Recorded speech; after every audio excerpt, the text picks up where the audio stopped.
Namaskar. Thank you for being here. Om Gam Ganapatye Namaha. Om Gam Ganapatye Namaha. Om Gam Ganapatye Namaha. Om Gam Ganapatye Namaha. Om Gam Ganapatye Namaha. Om Gam Ganapataye Namaha. Om Punjabi Jai Ki Jai. Welcome. Share with you some insights on how Ayurveda views nourishment and nutrition to the body and mind. First of all, Ayurveda is based on the concept that the universe and everything that's manifested in the universe is intelligent.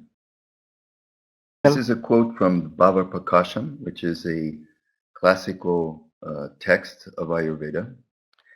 Is radiance in the form of pure consciousness that is eternal, unchanging, and that has no desires or attributes.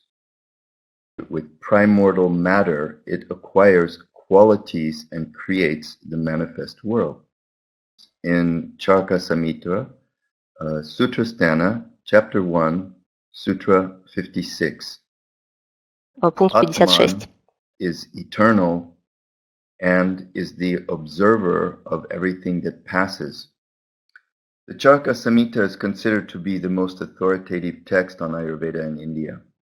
Nourishment in the human body is derived from Rasa in the section Sutrasthana, Chapter 26, Sutra 9. The source material for the manifestation of Rasa is based in the primordial category of matter related to cohesion, which is Jala Bhuta. Nourishment and emaciation are the actions of Rasa. There are 5 states of matter: ether, air, fire, water, and earth. And the whole source of nourishment is related to Jala Bhuta, which is water. So it is an category of cohesion and lubrification. The Sanskrit word rasa is defined in the most famous dictionary, Morner-Williams Sanskrit Dictionary, as coming from the root ras. It means to taste.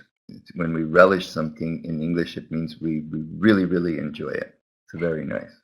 It also means to be sensitive to or sensible. It means to have empathy with something and desire to taste something again. These are the foundational concepts behind nourishment. One that is related directly to the physical body. What the word nourishment or rasa really means: living substance. Rasa also literally means juice or liquid or fluid. Also means the taste. It can mean the actual taste of something. It can mean the sense of tasting, and it can also mean the physical tongue as well. Rasa also means love, affection, and the desire for love and affection. Симпатии. Pleasure and delight. If you've ever heard any of the mythology of Krishna, then you may have heard of the Rasa Leela, dance of joy that Krishna did with the gopis in the forests of Vrindavan when he was a child. Rasa also means feelings and the sentiment that we have towards anything. Rasa also means tranquility, contentment, the inclination that we have for something with a attraction, repulsion polarity, what Westerners call an energetic level. Pranamaya kosha is the body of attraction and repulsion. It's a pranic or energetic level of the body. It's not based on a desire. склонность к чему-либо. Ayurveda, this definition of rasa, this is what we look for when we're eating and when we're interacting with people. One more factor about nutrition that Charaka explains to us, factors that determine the nutritive quality of food. These 8 factors are the nature of the food. Is it fresh? Is it non-nutritive? The second Питательное factor либо is непитательное the и так method далее. of preparation. Is it overcooked food? Food combinations during the preparation and also while we eat. So Когда this готовим means еду и когда ее that if употребляем. we combine the wrong foods together, we can reduce the nourishment of the food. Поймете свой реальный объем Says желудка. that we should leave at least 1/4 of that space in the stomach empty. Свободным. 5, the environment where the food is grown and where the food is eaten. This means if the food is grown in a place that is not healthy, the food will not be healthy. Не может быть полезной. Она будет не... Fighting or in an emotionally upset environment when you eat, you will also not be nourished from the food. От этой пищи, от этой трапезы. The time of the day that we eat the food. It also Связан means с change пищей. of diet according to season. Is it a child? Is it an adult? Is it an elderly person? All И of для this человека will в преклонном determine возрасте. whether the food is digested. Как она будет усвоена. This is all the manifestations of time. Number 7, the manner that we actually eat the food. Do we eat it fast? Do we eat it slow? Do we enjoy it? And the last То, number 8 насколько is the питательной actual будет ваша health пища. of the person will determine if the food is nourishing or not. The result of the interaction of rasa with the 8 primary factors determines what is nourishing the body or what is causing disease. So this means when you eat something, whatever it is, whenever you eat something, it interacts or is influenced by these 8 points. Будете испытывать влияние этих 8 факторов. Determine whether you get nourishment from the food or not. Okay. This is my definition, but Это моя собственная дефиниция. В тех сутрах, которые мы с вами уже рассмотрели сегодня. Correctly, that sustains tissue metabolism, that gives contentment to the mind, and invokes emotions such as delight is considered nourishing. Let's look again at what Charaka says. Wholesome food is one of the causes for the growth of human beings, and unwholesome food is responsible for the growth of disease. The best food for you is the food that grows near you. If you look back 60, 70 years, 80 years, look backward in time. What were their parents eating? There's a wisdom according to the environment that we need to become aware of, we need to awaken. Food grows in a climate and an environment that helps the body adapt to that area. Именно в той среде, в которой вы живете. Today is that we don't eat seasonal foods and we don't eat food that comes from our geographical area. This is a problem because we have 2 factors, the environment where the food is grown and the question of time, which includes seasonal food. These 2 factors are incredibly important to avoid disease. What are some other aspects of unwholesome food? Remember, wholesome food, it causes disease. Obviously, the nature of the food itself is the most important. Самый важный фактор. Is also extremely important. Употреблять правильное количество пищи. Is critical. Remember that If we can digest our food, the food is wholesome. What determines if we can digest food or not? Our agni, our digestive power. Those 8 factors all affect the agni of our body.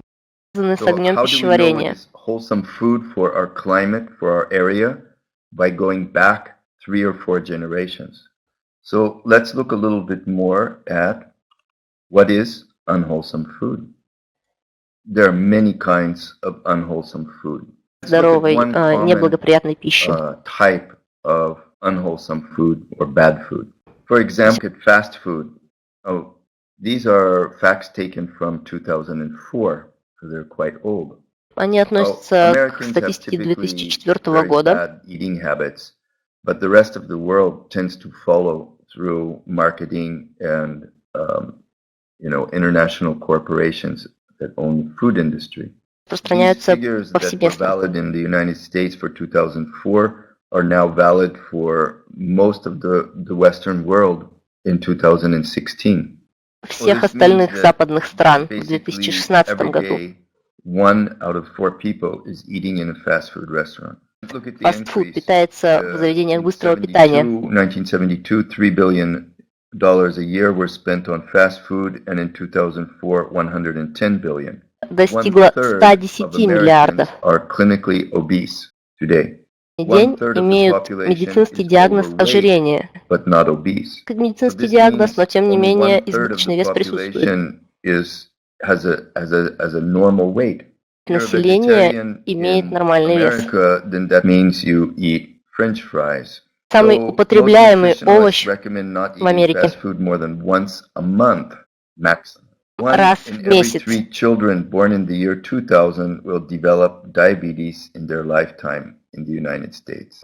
And that removes 17 to 27 years of life. It's so bad that the World Health Organization has declared obesity a global epidemic. Director of the Department of Health in the United States has declared fast food a major contributor to the obesity epidemic. Obesity, it causes a huge number of diseases. And this is diseases that modern medicine recognizes. Bad news. Fast food is only one of many different kinds of unwholesome food. So those are some of the effects of fast food or unwholesome food on the body. But now let's look at something else. Let's look at food effects on the planet. Как пища влияет на нашу планету. Americans eat more than 1 million animals an hour. Серьезное влияние на всю нашу планету. It requires 30% of the entire surface of the planet. The UN, the World Health Organization, says that producing animals to eat is responsible for 18% of the climatic change in the world, more than the whole world's use of transportation, of cars, airplanes, everything else. When we eat unwholesome foods that are hard to digest and that do not nourish the body, in fact, what we're doing is we're also destroying our planet. The definition of the word rasa. Термина раса. Концепция раса означает питание, питательность. More than just physical tissues. Разговор о физиологических emotions and our feelings. Сознание, наши эмоции и чувства. Rasa in Ayurveda, it's multidimensional, and it's not only limited to our body or our mind. И он не ограничивается только нашим телом. It affects our environment, it affects our planet. All of these are included in the concept of rasa. Meta-study, a study of different studies last week. And what they found out in the last 40 years of analyzing people with serious diseases is very interesting. Касается здоровья людей на протяжении последних 40 лет. Surrounded by other people in a loving, supportive relationship live twice as long as people who do not have a supportive relationship around them. чем те, которые обделены этой дружелюбной атмосферой. Live twice as long as those people who smoke cigarettes, but if they're in a loving relationship. Курят, но при этом обделены этими дружескими cancer in general and obesity. Курение и ожирение has more of an effect than the actual disease pathology. Чрезвычайно важна, что она выходит на первое место. Doubled for people who were lonely, unhappy, and not surrounded by emotional support. Ayurveda is telling us that we need to be nourished. Нам необходима подпитка. Means that we're being nourished not only from the food, but we're being nourished psychologically. If you eat with people that you like and enjoy, it increases your capacity to be nourished by your food. This means that our choices of nourishment, of how we choose to nourish ourselves, there are three factors. We're choosing health or disease for our body, we're choosing health or disease for our mind, and we're also choosing health or disease for our planet. So what Ayurveda is trying to tell us, it's trying to tell us that rasa, nourishment, is multidimensional. Okay? And it is as important to nourish the mind as it is to nourish the body. So there's a question that's come in. Can you please translate the question for me? Dear Atreya, Susan Taylor is asking, in United Kingdom our seasons are very mixed. Rain, cold, warm. No, not that one. Second. The one underneath in Russian. Okay. The question number 2 from Alexander. Atreya, do you really suppose that two hands putting together seems to be equal to the real volume of our stomach?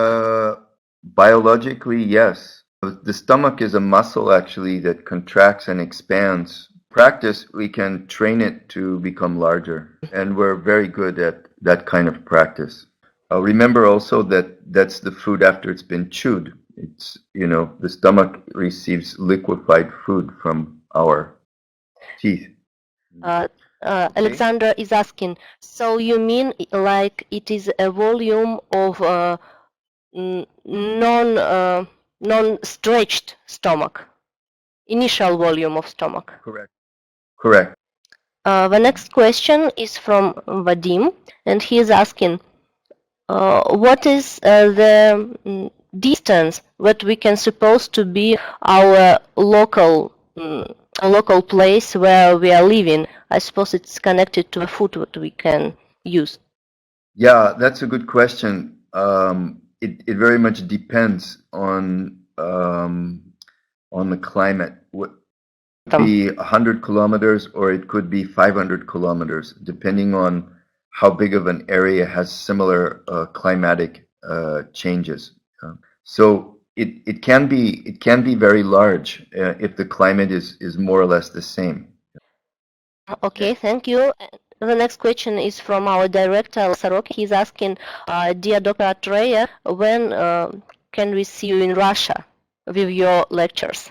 First, I just want to spend 5 minutes showing you something that I feel is very important about Ayurveda in the West. Okay, and this has to do with I just take 5 minutes for this. It has to do with how Ayurveda is being presented and how it's manifesting in Europe.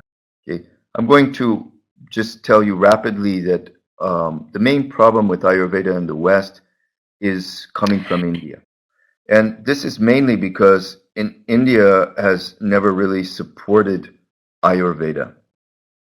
Yeah, and this is primarily due to the British influence of India. The Indians try to validate everything from their culture with European model. We see this not only in Ayurveda, in medicine, but we see that in the intelligentsia in India as well. It's a general problem. So the other problem is that the Ayurvedic curriculum was developed in 1947 and it's been put into place in 1948 by the Indian government. This means that the Indian, educational system for Ayurvedic doctors has not been modified in 69 years. Okay. The problem with this curriculum is that it was never good to begin with, and it's even worse now, 69 years later. The fundamental problem is that Ayurveda is a superior medical system, and it should not be validated by Western science. What needs to happen is that Western science and medicine should be validated by Ayurveda. Yeah, and this is the primary problem that we have today, and it's not being addressed by, you see. So this is the big issue, that fundamentally we're looking at Ayurveda completely wrong. The Indians are busy trying to do Western studies of Ayurveda to validate it. But the problem is they should be recognizing that Ayurveda is a superior system and using that to validate Western. You see, the problem is that Western medicine is reductionary in nature and it reduces everything down to small pieces. Ayurveda is inclusive and it is a holistic view of the body. Okay? So Western medicine is based on form and structure, and Ayurvedic medicine is based on systems. Западная медицина Okay? So this means that functional medicine is the most important growing field in modern medicine. They're opening faculties in medical universities in the United States, and functional medicine views the body as a whole. It tries to link systems and and functional medicine is opposite to reductionary views of medicine. And functional medicine is the future of all systems. And unfortunately, Ayurveda is a functional system of medicine, so it can offer help and direction to modern medicine. So what's happening in the West is very problematic because the political associations for Ayurveda do not realize the fundamental problem. So they're trying to integrate Ayurveda into CAM, complementary and alternatives. They're trying to integrate Ayurveda under herbal medicine or under naturopathy. Ayurveda is a complete medical system. It is not complementary. Okay? There are reasons why this is happening. It's not so important. But what can be done? What can be done about this? What we should do is push for independent regulations for Ayurveda in whatever country we live in. We should stop trying to validate Ayurveda with allopathic medicine. What we should do is start validating Western science and medicine with Ayurvedic concepts and point out incorrect approaches in allopathy. So you are the new generation of Ayurvedic practitioners, so this is our hope. So there are some questions here I would like to answer. Atreya, Susan Taylor is asking about protocol for constantly changing season when in diet. What can you say here? Yeah, this is not really the subject because it's it takes quite a long time to explain. So it's not the subject of what we're talking about is the concept of nourishment in general and how it affects the body, the mind, and the plant. Okay, the next question is from Alexander Danilov, and he is asking, he is saying, everything that is not supposed to be liquid, not supposed to be water, it's our food. But without food, we can live a couple of days or maybe even 20 days. but without water we can live only 2 or 3 days. But to digest our food, water will be compulsory element. Would you say a few words about this idea from the point of view of Ayurveda? First of all, everything that we eat, as far as food, it's primarily dominant in water and earth elements, what we call Jala and Prithvi Bhuta. So water will always be there. So the Upanishads tell us that prana, the life force, prana, is contained in water or liquid. And that's why we can live such a long time on only water, and we can live long time without food. Okay, but of course, because there's rasa, there's the liquid in everything that we eat, the prana is held in this rasa. So we see this here, the rasa, it is the juice or the fluid, and that's what's holding the prana inside. So according to your Ayurvedic constitution, the amount of liquid that you drink changes. It also changes according to season. Okay? So drinking enough, but not drinking too much. Okay, the next question. Mr. Atreya, it's a question from Kazakhstan, from Nurlan. Mr. Atreya, would you be so kind to mention some people from modern scientific medical circles, probably some people who you contacted, or maybe you know somebody from Ayurvedic or association in Kazakhstan? Please, it's very important for us. Answer compulsory. I'm sorry, I don't know of anybody immediately, but we can try to find you some contacts, and through Veda Pulse we can communicate that information for you. Next. Okay, next question from Natalia Rulova. In your book Ayurvedic Nutrition, you recommend sprouts or gems. Yes, sprouts or gems. Yes. As a good recommended products for pitta constitution. But I saw some quotation in Shastras where sprouts are supposed to be not recommended to use as a food. For example, here is some link to the Shastra, I suppose, number of the Shastra. Could you please comment it? Yeah, that's true. It is true what you say. You see that when you have a sprout or a germ, it's highly concentrated in prana, and the nutrients are in full development. So that's why in modern times we like this food very much, because it's very nutritive. The reason why the Shastras don't like it is because they consider it to be in a development stage, and because of its growth, it's considered to be more dominant in Vayu Bhuta, or what they say is correct.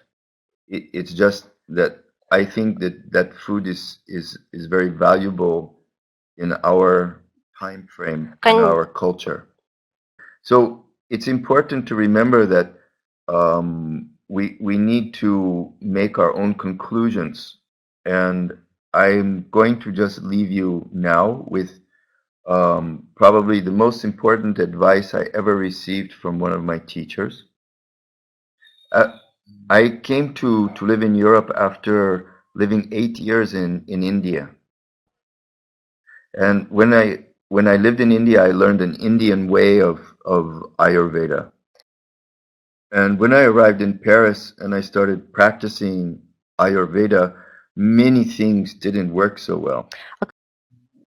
Climate was different, food was different, people are different. And so I was lost. That was 1995. So I wrote a nice letter to an Ayurvedic doctor, and he called me on the phone. Beautiful man. Yeah. And his name was Vaidya. His name is Vaidya Ashwin. And he told me, don't listen И он to сказал anybody. мне, He said, read the classics and try to understand the logic behind the sutras. Okay. So many sutras are indications, but they're not written in stone. They don't always mean what they appear to mean. We have to study them. Many sutras give us a starting point, not the ending. Okay? So, with this happy thought, I wish you all a very, very и